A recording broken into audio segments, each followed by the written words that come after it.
The Kansas City Chiefs have weaknesses on their roster, and one thing that general manager Brett Veach has managed to do time and time again during his tenure as the general manager is attack weaknesses on the roster with extreme levels of force.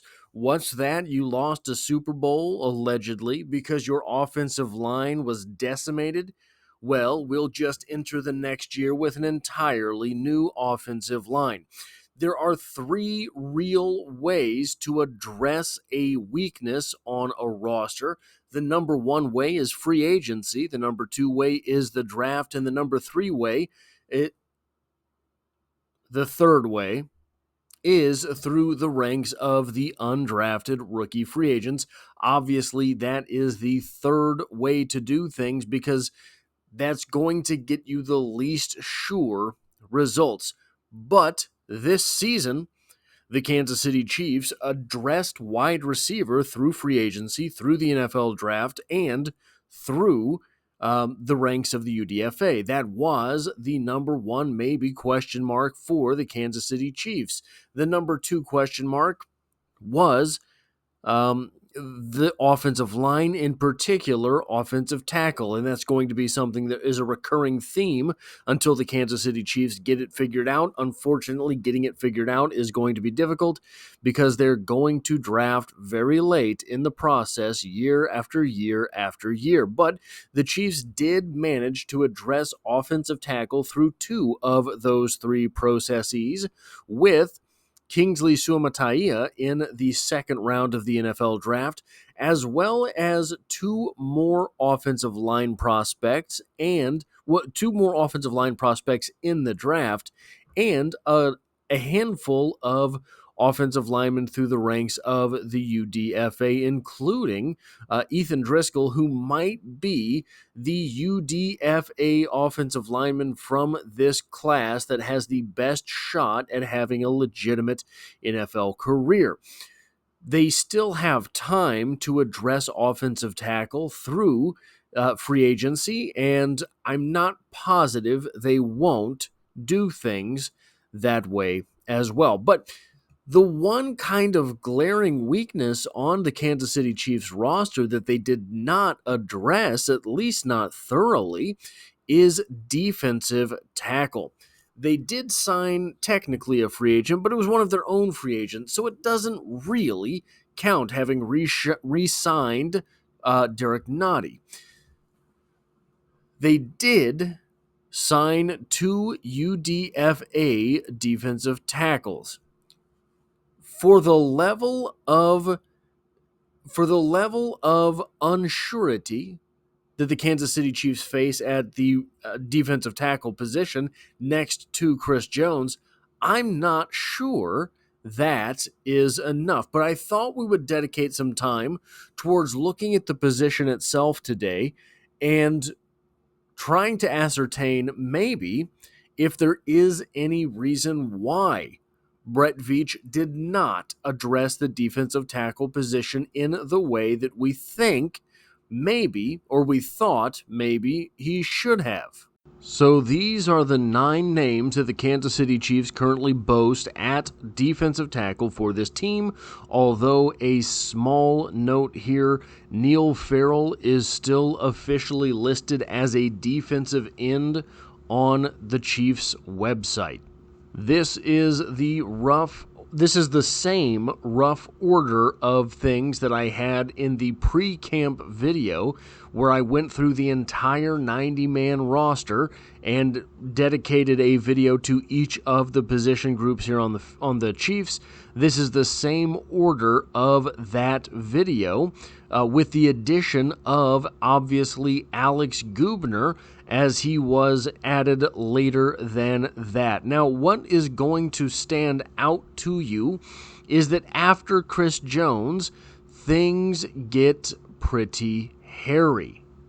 So for Brett Veach and the Kansas City Chiefs not to have addressed defensive tackle, in my opinion, means one of two things here. Number one, we'll go with bad news first.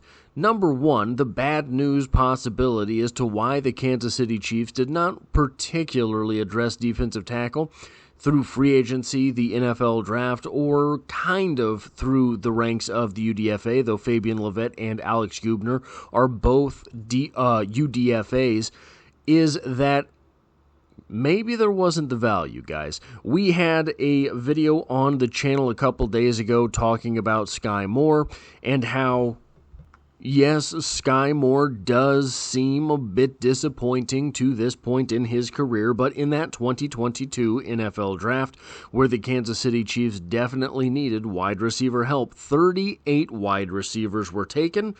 11 of those wide receivers taken in that draft have been, by yardage considerations, more productive than Sky Moore. 11 wide receivers have been more productive than Sky Moore.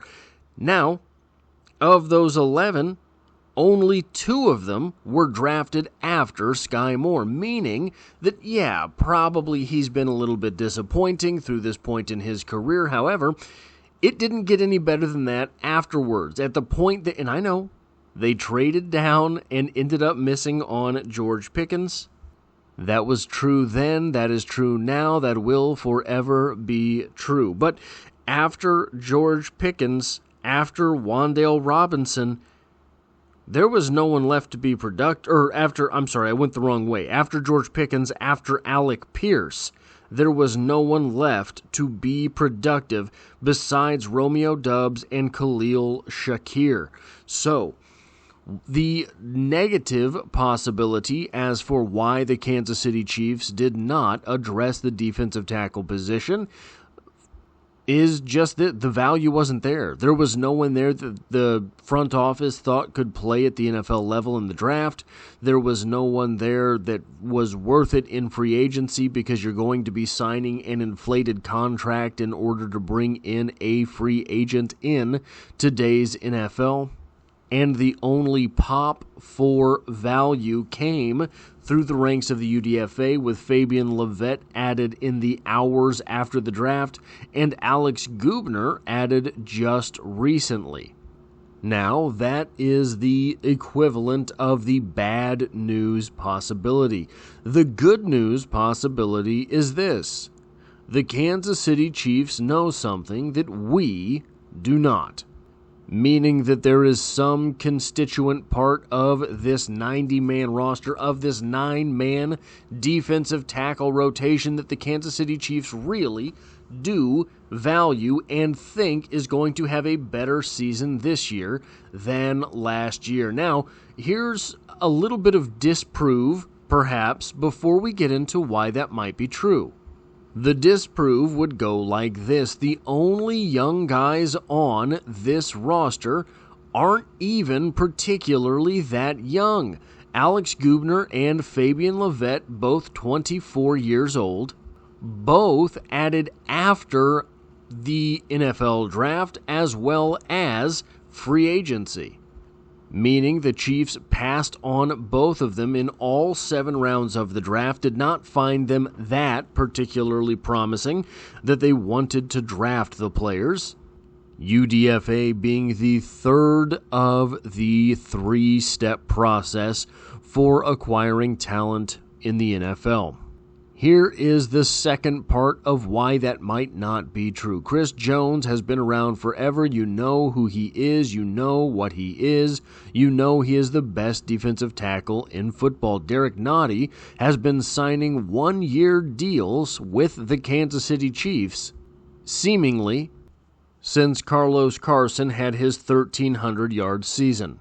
It is unlikely that Derek Nottie has any way to transform himself in a single offseason into something that we have not seen from him since he was drafted. Now, what he has been during his time in the NFL is a solid player on the field. That is not the type of performance that would keep you from acquiring talent. I will, for now, conspicuously skip Mike Pennell. We have addressed that Fabian Levette was added after both free agency and the NFL draft. Then we get to Tershawn Wharton, who has had a better NFL career to this point than anyone ever had the right to expect from a player that graduated from the Missouri Culinary Institute. But Tershawn Wharton played his most snaps as a rookie, 518, following that performance up with 502 in 2021, 149 in 2022, and 399 just last season. I like Tershawn Wharton. I think Tershawn Wharton can be a good part of a defense. Tershawn Wharton has never gotten any better during his time in the NFL. And that's not the biggest sin in the world, right? Because he came in able to play NFL football. He just hasn't gotten any better from there so far, in my opinion. As a rookie, he had 2 sacks. In his 2021 season, he had 2 sacks. In his abbreviated 2022 season, he had a sack, and then last year he had 2 sacks, in 2023. He has paired that with 27 tackles as a rookie, 29 in his sophomore campaign, 8 in that abbreviated season in 2022, and 21 tackles in 2023. A decent piece, probably not your second starter. Then Neil Farrell, 6'4", 325 pounds. I didn't know they stacked Sky Moore that high. A little bit of a joke, but what I'm saying with that is that Neil Farrell just never really proved anything. He was acquired in a trade with the Raiders and has promptly disappeared, even more prevalently than he had disappeared as a Raider. Isaiah Buggs is in no shortage of trouble this offseason. If you have read those stories,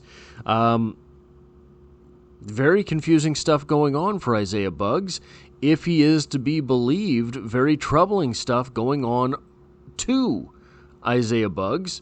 So I'm not sure what to expect from Isaiah Buggs this season, but even if we are to expect last year's performance appears to be precisely 0 snaps for the Kansas City Chiefs during the course of a regular season. Matt Dickerson is the next name on this list.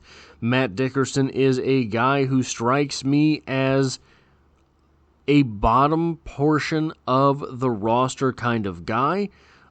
Played 190 snaps last season, played 7 special teams snaps last season. Being a bottom portion of the roster kind of guy, I do not mean that as an insult. That's just what happens. There are 53 men on a roster during the course of an NFL season, and somebody has to be that 53rd guy. He is a toolsy player, so maybe there is upside to be had with him, but I don't really know if there is any reason to assume that is the case. He's 28 years old now, and he hasn't particularly flashed through his NFL career to this point. Then we end up with Alex Gubner, the last name that I have on this list, a guy that I think is destined for the practice squad this season if he can show some things in camp, and will make his Chiefs debut next year,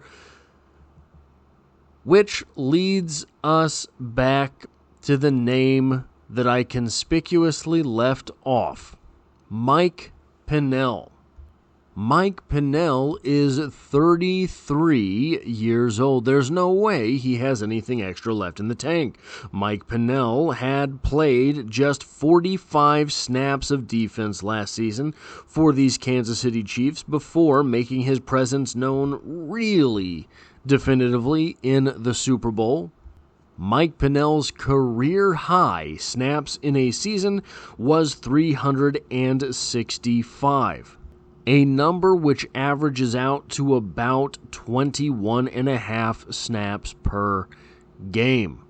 There is no way Mike Pennel is the hidden force for this defensive tackle position, especially during the course of the regular season, right? I mean, scrambling, you've been saying this entire time, hey, keep him on the roster because probably you have to keep him on the roster. You're not going to be able to sneak him onto the practice squad, but just don't play him during the regular season. Save him for the playoffs.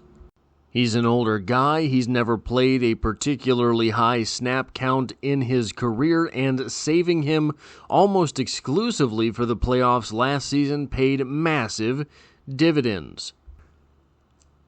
However, that aforementioned 365 snap season, a career high for Mike Pennel, well, that took place for Chicago in 2022. But how big of a difference would it be if he matched that 365 snap career high, a 21.5 snap per game average? Well, last season, Derek Nottie, probably the number 2 defensive tackle for this team, played just 29.3 snaps per game, and in 2022, Derek Nottie played 22.8 snaps per game. So that 365 snap career high would put him basically at the second or third defensive tackle in the rotation for the Kansas City Chiefs. If that is the secret weapon that Brett Veach and this front office have in store for the defensive line this season, it would be an interesting gamble. Taking the oldest defensive tackle on the roster, one of the oldest players on the roster, and suddenly 6xing his snap count from the previous season and hoping that everything came out all right. But if he could be the kind of guy that he was on the field in the Super Bowl for just a few snaps each and every Sunday, it could go a very long way in this defense taking the next step in its evolution towards absolutely elite. That's all I have for this video. If you like or appreciate what it is that I do here, hitting the like button really does help me out, as it tells YouTube to share this video with other Kansas City Chiefs fans. If you find yourself here by chance but not design, consider hitting the subscribe button in order to stick around for more content on the Kansas City Chiefs. And as always, I hope to have you back for the next one.